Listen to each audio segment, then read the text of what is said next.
느헤미야 1장 1절로 11절입니다. 하가랴의 아들 느헤미야의 말이라. 아닥사스다 왕 제20년 기슬르월에 내가 수상궁에 있는데 내 형제들 가운데 하나인 하나니가 두어 사람과 함께 유다에서 내게 이르렀기로 내가 그 사로잡힘을 면하고 남아있는 유다와 예루살렘 사람들의 형편을 물은즉 그들이 내게 이르되 사로잡힘을 면하고 남아있는 자들이 그 지방 거기에서 큰 환난을 당하고 능욕을 받으며 예루살렘 성은 허물어지고 성문들은 불탔다 하는지라.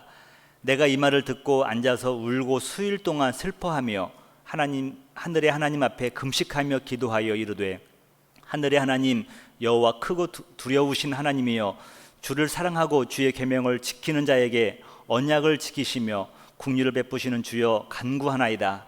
이제 종이 주의 종들인 이스라엘 자손을 위하여 주야로 기도하오며 우리 이스라엘 자손이 주께 범죄한 죄들을 자복하오니 주는 귀를 기울이시며 눈을 여시사 종의 기도를 들으시옵소서.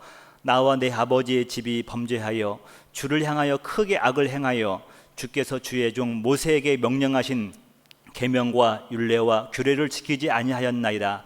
옛적에 주께서 주의 종 모세에게 명령하여 이르시되 만일 너희가 범죄하면 내가 너희를 여러 나라 가운데로 흩을 것이요 만일 내게로 돌아와 내 계명을 지켜 행하면 너희 쫓긴 자가 하늘 끝에 있을지라도 내가 거기서부터 그들을 모아 내 이름을 두려고 택한 곳에 돌아오게 하리라 하신 말씀을 이에 청하건대 기억하옵소서. 이들은 주께서 일찍이 큰 힘 권능과 강한 손으로 구속하신 자의 종들이요 주의 백성이니이다. 주여 구하오니 귀를 기울이사 종의 기도와 주의 이름을 경유하기를 기뻐하는 종들의 기도를 들으시고 오늘 종이 형통하여 이 사람들 앞에서 은혜를 입게 하옵소서 하였나니 그때에 내가 왕의 술관원이 되었느니라. 아멘. 자, 오늘은 성경의 맥 시리즈 16번째 시간입니다. 느헤미야 하나님을 감동시킨 사람들이란 제목으로 말씀을 나누려고 합니다. 우리는 간혹 남의 성공을 비하하는 사람들을 볼 수가 있습니다. 그건 잘못된 태도입니다. 그들은 남들의 성공을 이렇게 폄하해요. 부모를 잘 만났겠지. 여러분, 좋은 부모 만난 거 축복입니다. 그러나 부모의 바람대로 자녀들이 잘 자라주질 않아요. 또 혹은 그럽니다. 때를 잘 만났겠지. 기회와 때를 만나는 거 중요하죠. 그러나 그 사람만 그 시대에 살았던 것은 아닙니다. 노력 참 많이 했겠지. 물론 노력이 참 중요합니다. 하지만 노력이 모든 결과를 보장한다고 하면 얼마나 좋겠습니까? 그러나 현실은 그렇지 않아요. 비정상적인 방법이 아니라면 남이 잘 되고 성공하는 일들을 우리는 축복해주며 인정해주는 것이 중요한 것입니다. 여러분도 잘 아시다시피 최근 우리 로스앤젤레스 한인 최초의 시의원이 탄생했죠. 데이빗 유 캐롤린 램지 후보와 결선을 했는데 그분이 1,500표 이상으로 이겼습니다. 이 시의원의 그 선거 결과를 보면서 많은 말들이 만들어졌는데 이런 말들이 있어요. 아웃사이더 인사이더를 이기다. 그러니까 아마 비주류 이 데이빗 유가 주류했던 그 캐롤린 램지 후보를 이긴 것을 두고 하는 말 같습니다. 또 이 데이빗이니까 다윗 아닙니까? 다윗이 골리앗을 이겼다라고 표현을 합니다. 여러분, 데이빗 유가 그 캐롤린 램지의 선거에서 이길 것이라고 예상했던 사람들은 별로 없었습니다. 일찍이 캐롤린 램지는 승리를 확신하고 많은 그 선거 자금을 모은 후에 대중 매체를 통하여서 물량으로 많은 캠페인을 주도하고 있었습니다. 그러나 이에 반해서 데이빗 유는 너무도 열악한 것이었어요. 그러나 그에게는 한국인 특유의 성실함과 끈질김이 있었어요. 그래서 가가호를 방문하면서 맨투맨 전략을 세운 겁니다. 그리고 그가 승리한 후에 우리 한인들에게 잔잔한 감동과 감사의 메시지뿐만 아니라 교훈을 주는 메시지를 남겼습니다. 그가 이런 말을 하는 걸 제가 라디오에서 들었어요. 자신이 이룬 일들이 안 된다는 패배 의식을 갖고 있는 우리 한인 1.5세와 2세들에게 희망이 되기를 바란다. 자기의 이 작은 승리가 우리 1.5세, 2세들에게 희망의 아이콘이 되기를 바라는 마음을 들었습니다. 우린 누군가의 성공을 바라볼 때 그 사람의 수고와 노력을 인정하지만 더 하나 나가서는 이런 관점이 필요한 것 같습니다. 하나님께서 함께 하셨구나. 하나님이 도우셨구나. 하나님이 인도하셨고 그를 통하여서 이루고자 하는 섭리가 있겠구나라는 것을 우리는 봐야 됩니다. 사실 하나님의 뜻과 도우심과 섭리 없이 가능한 일이 뭐가 있겠습니까?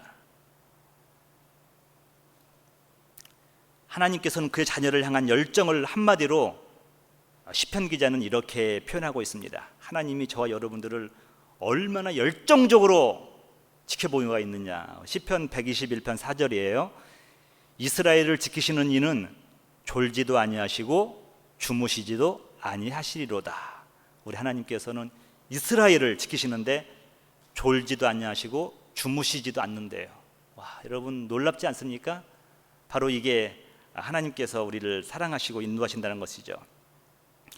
여러분, 우리 하나님은 여러분 개개인이 잘 사는 것, 성공하는 것 물론 관심을 갖고 계십니다. 그래서 여러분, 저와 여러분에게 우리가 노력한 것보다 더 좋은 결과를 주실 때가 많아요. 근데 우리에게 이런 복을 주시는 이유가 무엇입니까? 여러분, 다른 거 아니에요.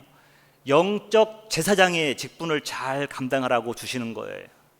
먹는 것도 시원찮은데 우리는 건강을 주셨습니다. 이 건강으로 나의 정욕을 위해 쓰는 것이 아니라 영적 제사장의 직분을 감당하라, 거룩한 삶을 살라고 주시는 것입니다. 오늘 본문의 주인공 느헤미야 마찬가지입니다. 그의 아버지는 하가랴라고 성경에서 나와 있어요. 그가 어떤 사람인가 잘 모르겠어요. 그런데 그가 확실한 건 이거예요. 그는 포로 1세대입니다. 저와 여러분들이 이민 1세대인 것처럼 바로 이 하가랴는 포로 1세대입니다. 그의 아들 느헤미야는 별명이 이거예요.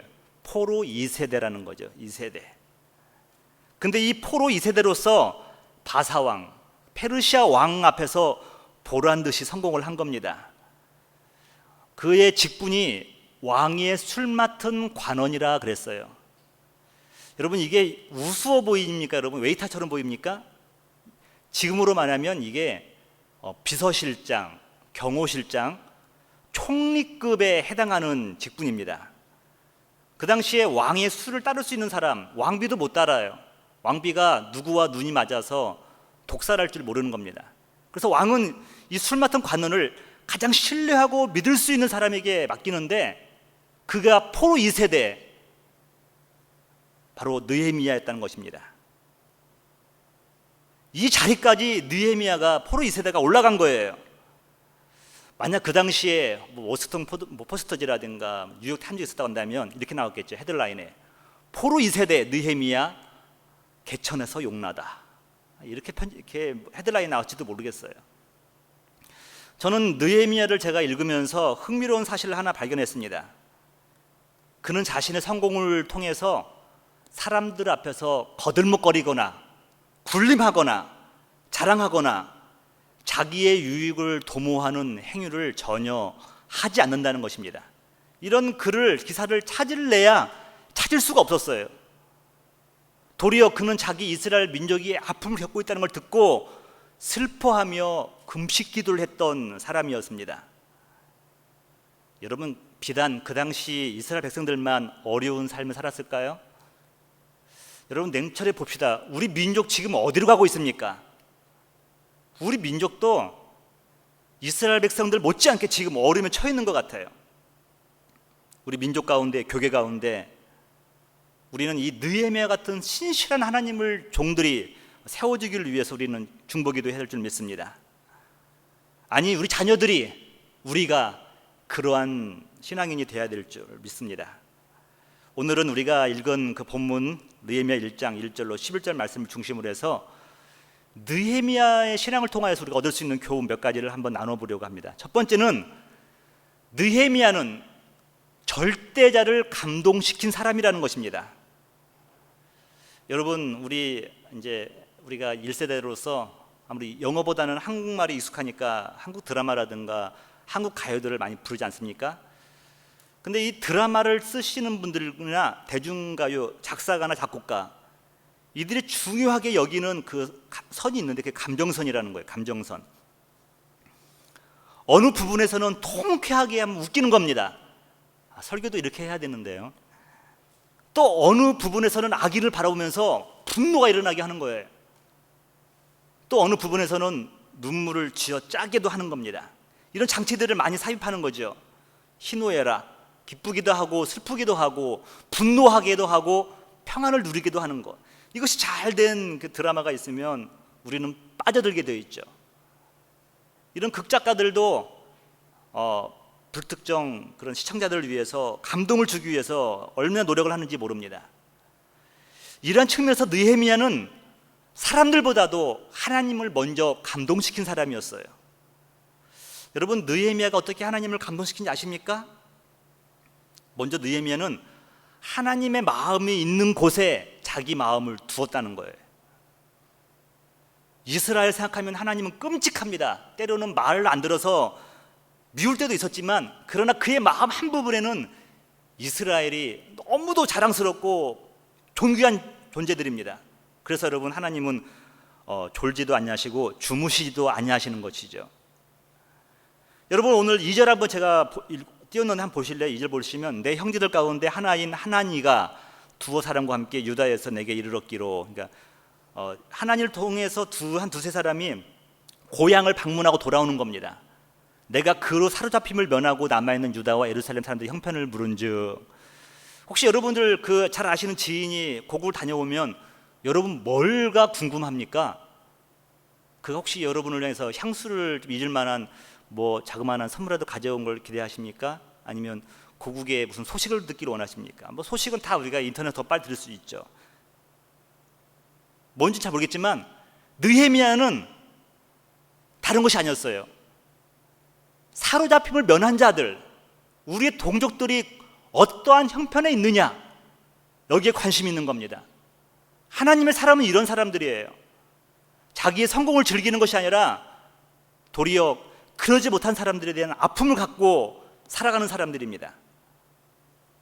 느헤미야는 자나깨나 하나님의 백성들, 그 나라에 관심이 많이 있었습니다. 이것이 곧 하나님을 사랑하는 것이 아니고 무엇이겠습니까? 오늘날 우리 신앙인들의 실패 무엇입니까, 여러분? 죄를 많이 지어서, 게을러서 뭐 여러 가지 있겠지만요,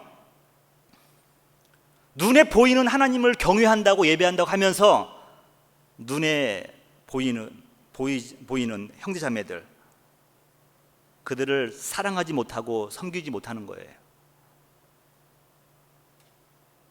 그러나 느헤미야는 하나님을 경외하는 만큼 자기 백성들을 사랑하고 그들을 위하는 것이 자기 이름을 깨닫고 있었습니다. 느헤미야 1장 3절 볼게요. 그들이 내게 이르되 사로잡힘을 면하고 남아있는 자들이 그 지방 거기에서 큰 환난을 당하고 능력을 받으며 예루살렘 성은 허물어지고 성문들은 불탔다 하는지라.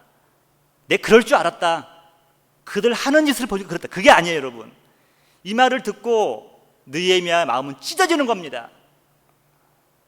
4절 보면 이 말을 듣고 앉아서 울고 수일 동안 슬퍼하며 하늘의 하나님 앞에 금식하며. 하가냐는 이민 1세라고 말씀을 드렸기 때문에 이민 2세대가 되면은 그 고국에 대한 그 마음들이 좀 희미해질 수가 있거든요. 음식은 같이 먹더라고요. 근데도 생각들이 많이 다르다는 걸 느껴요. 근데 여러분, 느헤미야의 마음을 보세요, 여러분. 그는 2세대잖아요. 포로 2세대. 근데 이스라엘 백성들이 어려움 당했다는 말 듣고 너무도 힘들어 하는 겁니다. 슬퍼하면서 하나님 앞에서 금식하면서 기도하는 거죠. 느헤미야는 하나님께서 준비한 종이었습니다. 하나님의 종이에요. 하나님 이스라엘을 위해서 쓰임받고자 하는 마음, 그에게는 있었던 겁니다. 여러분, 우리는 무엇 때문에 슬퍼하십니까? 여러분, 무엇 때문에 금식하고 기도하십니까? 들려온 소식들이 이런 거잖아요. 젊은이들이 교회를 떠나간다. 지금 대학 캠퍼스에 복음화율이 1%, 2%랍니다.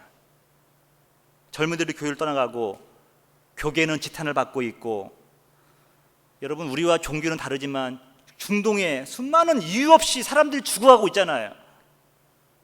근데 이런 상황에서 더 안타까운 게 뭐냐면 과연 우리 교회가 그들에게 희망이 되고 있는가? 우리 교회가 어떤 교회입니까?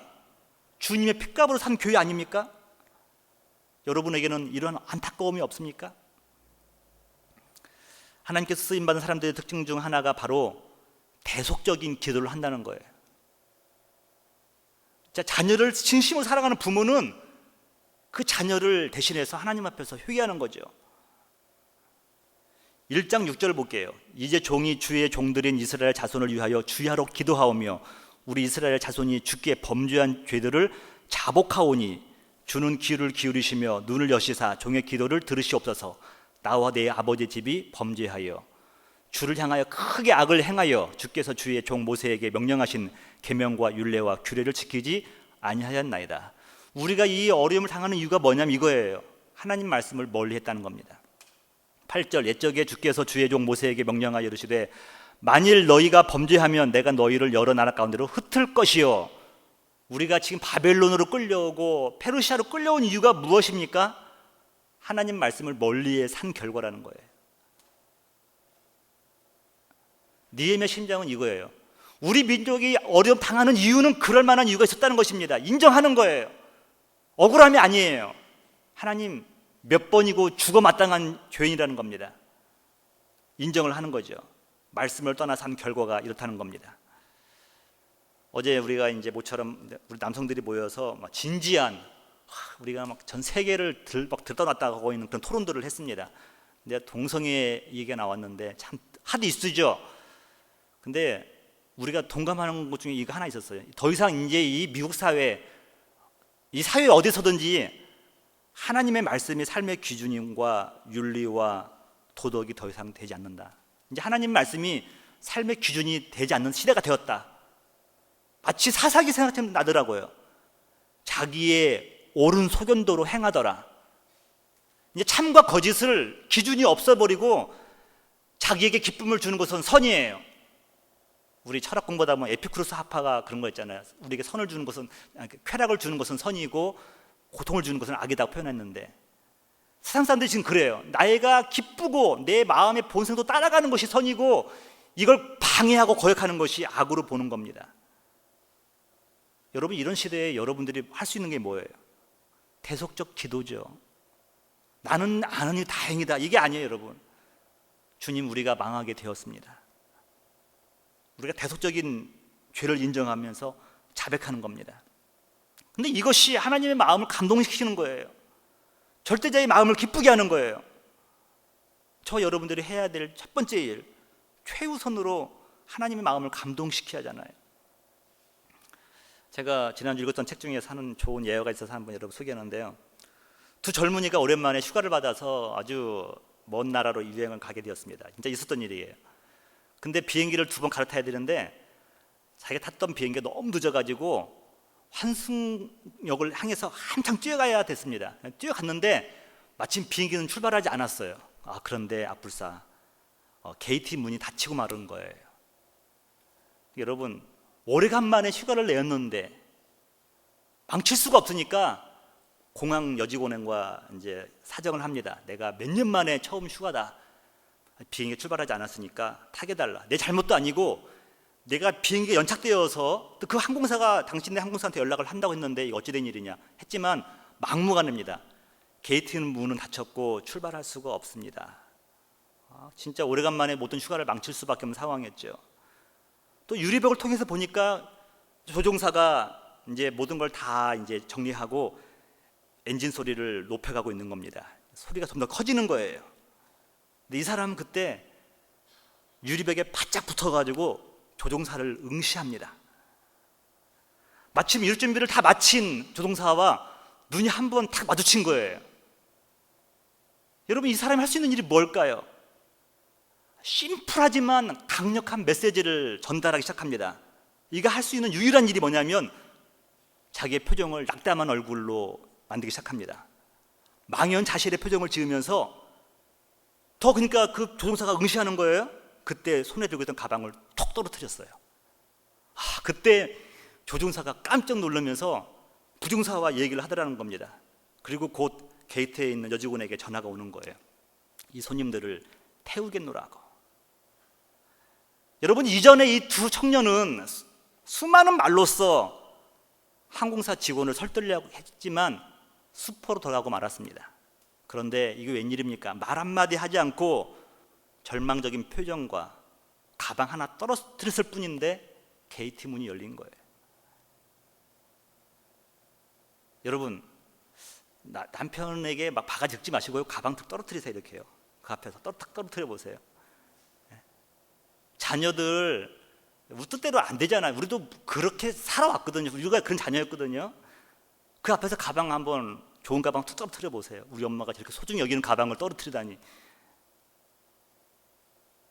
문이 열리고 모처럼 휴가를 즐길 수 있었다는 얘기였습니다. 아마도 지혜롭지 못한 청년이었다고 한다면 공항 직원과 다툼했을지도 몰라요. 언성이 높아졌겠죠. 좀 분은 풀렸을지도 모르죠. 그러나 탈 수 없었을 겁니다. 왜냐하면 항공사 직원은 결정권자가 아니에요. 그 직원은 매뉴얼대로 손님이 타면 문 닫아버리면 열어서는 안 돼요. 열는 순간 해고예요. 우리가 얼마나 많이 이렇게 결정권이 없는 사람들과 씨름을 하는지 아십니까, 여러분? 최고의 그 순간, 최고의 결정권자는 그 순간만큼은 비행기 조종사였습니다. 주파수를 잘못 맞추면 원하는 방송을 들을 수 없는 것처럼 우리는 수없는 경우를 하나님을 감동시키기보다는 사람을 감동시키려고, 설득하려고 애쓰고 있지 않는지 우리의 모습을 한번 반성해 봅니다. 남편을, 자녀를 설득시키려고 얼마나 자주 다툼과 언쟁이 있었는지요. 그런데 이전에는 우리는 하나님을 감동시킬 생각을 하고 있지 않았습니다. 그러나 느헤미야는 먼저 하나님을 감동시키는 사람이었어요. 10절 볼게요. 이들은 주께서 일찍이 큰 권능과 강한 손으로 구속하신 주의 종들이요 주의 백성이니이다. 당신의 말씀을 떠나 살았기 때문에 이 끌려왔던 포로들이지만, 그 백성들이지만, 우리가 잘났건 못났건 간에 당신의 자녀들 아닙니까? 당신의 백성이 아닙니까? 여러분, 이 한마디에 하나님의 마음이 너무 흐뭇한 거예요. 여러분, 하나님의 마음을 흡족하게 하는 한마디, 우린 죄인이지만 당신께서는 독생자 아들을 아낌없이 주시지 않으셨습니까? 이 말 한마디에 하나님은 막 영광을 받으시는 거죠. 우리가 하나님을 감동시킬 수 있는 유일한 방법, 그의 아들 예수 그리스도의 이름으로 구하는 것입니다. 이것이 하나님을 감동시키는 거예요. 여러분, 이제는 사람보다도 사람을 먼저 감동시키려고 하지 마세요. 하나님을 먼저 감동시키는 여러분 되시기를 주님의 이름으로 축복합니다. 그럼 그 감동이 둥둥둥 울리면서 그 마음이 전달되는 거예요. 두 번째로 느헤미야를 통해서 깨달을 수 있는 건 뭐냐면 이거예요. 하나님의 사람들을 느헤미야는 감동을 시켰다는 거예요. 하나님도 감동시키고 그 다음에는 하나님의 사람들을 감동시킨 거예요. 여러분, 십자가는 흔히 하나님과의 관계와 이웃과의 관계를 말합니다. 근데 우리 전통적인 우리 기독교인들 하나님의 관계, 수직 관계는 잘하고 있어요. 얼마나 잘하냐면 우리는 문제 생기면 산에 올라가서 기도하냐고 안 내려오잖아요.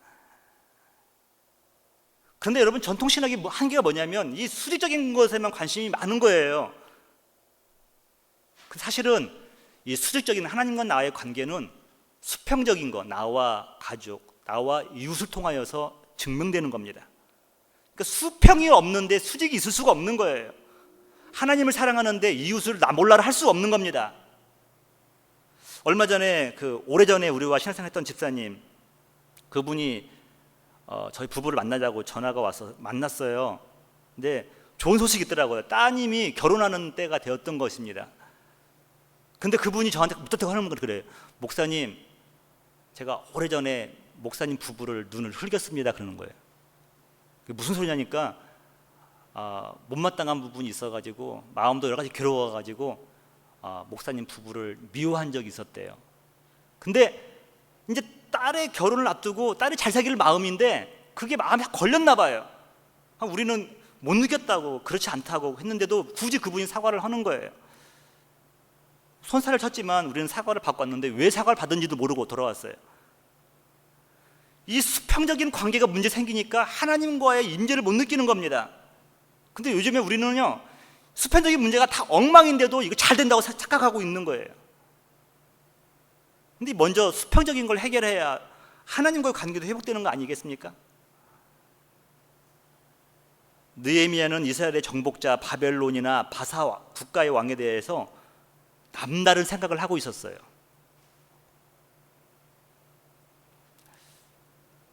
이 느헤미야는 바벨론 왕도 마찬가지예요. 느부갓네살 왕도 마찬가지고, 아하수에로 왕도 마찬가지고, 아닥사스다 왕도 마찬가지고, 이 모두가 하나님의 도구라는 걸 알고 있었어요. 그 사람들은 우리와 민족은 다르고 종교는 다를지라도 하나님의 뜻을 이루는 사람들이라고 생각을 했습니다. 다른 말로 하면 하나님의 섭리 가운데 소명이 있는 자들을 본 거죠. 아마 우리 외세의 침략을 많이 받았던 저와 여러분, 우리 민족 사람들에게 이해하기 힘든 거예요. 일본 사람들이 하나님의 섭리를 이룬 사람이라고 말한다면 아마 모든 사람 저에게 돌 던질지도 몰라요. 그 느헤미야는 그런 생각이 있었던 것 같아요. 우리가 잘못을 했고 하나님께서 저들을 들어서 우리를 치셨다고 보는 거예요. 그러니까 여러분, 바사왕 원수가 아니라 하나님의 은혜를 입을 존재로 보는 겁니다. 여러분을 괴롭히는 사람이 원수가 아니라 그도 역시 하나님의 은혜가 필요한 사람으로 보는 순간 여러분의 신앙은 한 단계 업그레이드 되는 거예요. 가끔 많이 듣는 얘기 이거잖아요. 아빠 왜 이래? 요즘엔 애들이 커가지고 아빠 목사가 그럴 수 있어? 제가 꼼짝 못하죠. 지들이 뭘 한다고, 목사가 뭔지도 모르면서. 그래요 여러분, 아빠가 왜 이래? 근데 애들이 좀 그런 크기를 바라는 마음이 있어요. 애들이 좀 크고 나면 이런 생각하면 어떨까요 여러분? 아빠도 목사지만 하나님의 긍휼하심과 은혜가 필요한 존재구나, 이렇게 믿으면 애들이 자라나는 거죠, 믿음이. 그러면 여러분 행복한 아버지, 행복한 교육자가 될 수가 있는 겁니다. 느헤미야 1장 11절 볼게요. 주여 구하오니 주를 기울이사 종의 기도와 주의 이름을 경외하기를 기뻐하는 종들의 기도를 들으시고 오늘 종이 형통하여 이 사람들 앞에서 은혜를 입게 하옵소서 하였나니 그때 내가 왕의 술관원이 되었느니라. 느헤미야의 기도의 핵심은 이거 아니에요 여러분. 힘을 주시고 능력을 주시고 무기를 주셔서 이 바사왕을 물리치고 돌아가게 해달라는 것이 아니었습니다 여러분. 이 모든 일이 하나님의 일이시기에 그 사람들을 통하여서 하나님의 은혜를 구하는 거예요. 첫 번째는 하나님을 감동시키고, 이제는 하나님께서 그들의 마음을 감동해 달라는 겁니다. 쉽게 말해 이거예요. 이 사람들, 페르시아 사람들을 통하여서 주의 종이 은혜를 입게 하여 달라고. 여러분들, 이런 느헤미야 기도는요 수준 높은 기도예요 여러분. 제 아내가 항상 지적하는 게 뭐냐면, 저는 정치인이든 뭐 연예인이든 뭐 스포츠 스타든 하는 것이 기독교인이면 다 좋대요. 제 아내는 꼭 그러지 말라는 거죠. 정치인들 중에서, 기독교인 중에서도 못된 사람이 있다는 거예요. 제가 맞는 것 같은데 일단 기독교인이라고 하면 전 다 막 이렇게 다 품고 싶어요. 근데 느헤미야는 한 단계 유예인 겁니다. 다른 사상과 생각을 가질지라도 그의 존재를 인정하는 거예요. 그래서 오히려 하나님을 통하여서, 그를 통하여서 은혜가 임하길 바라는 거예요. 포로 2세대가 술 맡은 관원, 총리가 된다는 것, 시기와 질투의 대상입니다. 경쟁자가 얼마나 많았겠습니까? 여러분, 경쟁자가 많을 때, 적대자가 많을 때 할 수 있는 첫 번째가 뭐냐면 낮아지는 거예요. 낮아지는 거예요. 바짝 엎드리는 거죠. 바짝 엎드리는 게 뭐예요? 기도하는 거잖아요 여러분. 우리 한강의 최상류의 원천은요 그 옹달샘이라고 그래요. 이름도 없는 옹달샘이에요. 그 옹달샘에서 물이 볼록볼록 나와가지고 그것이 거대한 한강을 이루는 겁니다. 여러분, 근데 아마 이 옹달샘이 한강에서 가장 수위가 높은 곳에 위치했을 거예요. 그러나 그 물은, 옹달샘은 얼마나 많은 물을 담지 못해요. 포용하지도 못해요. 겨우 피레미 몇 마리 키우는 겁니다. 근데 낮고 낮은 바다는요 모든 것을 다 포용해요. 내려가니까요. 이 바닷물은 모든 것을 다 담을 수도 있고 포용하면서 거기는 수많은 생명체들이 함께 더불어 거할 수가 있는 겁니다. 낮아지는 자세, 수치가 아닌 것 같아요. 생명을 포용한다니까 여러분. 느헤미야가 하나님 앞에 엎드렸을 때 그가 페르시아뿐만 아니라 이스라엘을 품을 수 있었던 사람이 됩니다. 나를 통해서 수많은 생명이 뛰어놀 수 있구나. 여러분, 이 정도 신앙이면 하나님도 감동 받으실 수밖에 없죠. 그래서 하나님은 느헤미야의 기도를 들으시고 응답을 하시는데 2장이에요. 제가 한번 준비했는데 2장 1절입니다. 아닥사스다 왕 제20년 니산월에, 여러분 아닥사스다 왕의 아버지는 아하수에르예요.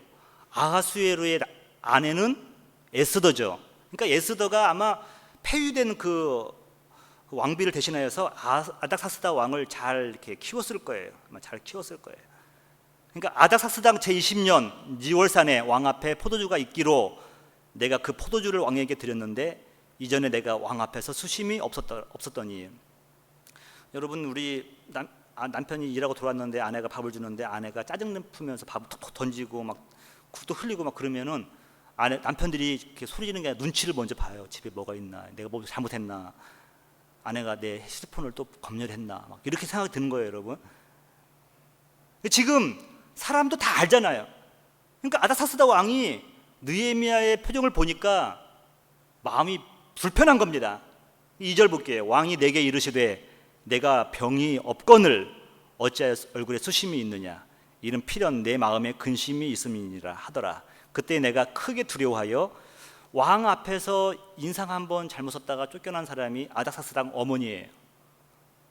죽음이죠, 죽음. 여러분, 어떻게 감히 왕 앞에서 얼굴을 찌푸립니까? 근심 있는 얼굴을 할 수 있습니까? 그런데 하나님의 감동을 입으니까 그를 긍휼히 여기는 마음이 생기는 거예요. 3절 볼게요. 왕께 대답하되 왕은 만세수를 하옵소서. 내 조상들의 묘실에 있는 성읍이 이제까지 황폐하고 성문이 불탔사오니 내가 어찌 얼굴에 수심이 없사오리까 하니. 우리 민족이, 나는 여기서 이 축복의 땅에서 누리며 살고 있는데 우리 민족은, 또 열방 가운데 있는 선교사님들은 지금 먹을 것이 없어서 하루에 한 끼니를 먹는 민족이 있나이다. 이런 거 같은 거 아니에요, 여러분? 4절 왕이 내게 이르시되 그러면 내가 무엇을 원하느냐 하시기로 내가 곧 하늘의 하나님께 묵도하고, 하나님의 지혜를 구하는 거죠. 순간적으로 왕에게 이르되 왕이 많이 좋게 여기시거든 종의 왕의 목전에서 은혜를 얻어 싸우면 나를 유다 땅 나의 조상들의 묘실이 있는 성읍에 보내어 그 성을 건축하게 하옵소서 하였는데, 철저하게 하나님의 은혜로 문제를 풀어가려고 하는 거예요. 왕의 목전에서 은혜를 얻었으면 나로 돌아가서 무너진 성벽을 건축하게 하옵소서. 6절 그때 왕후도 왕 곁에 앉아 있었더라.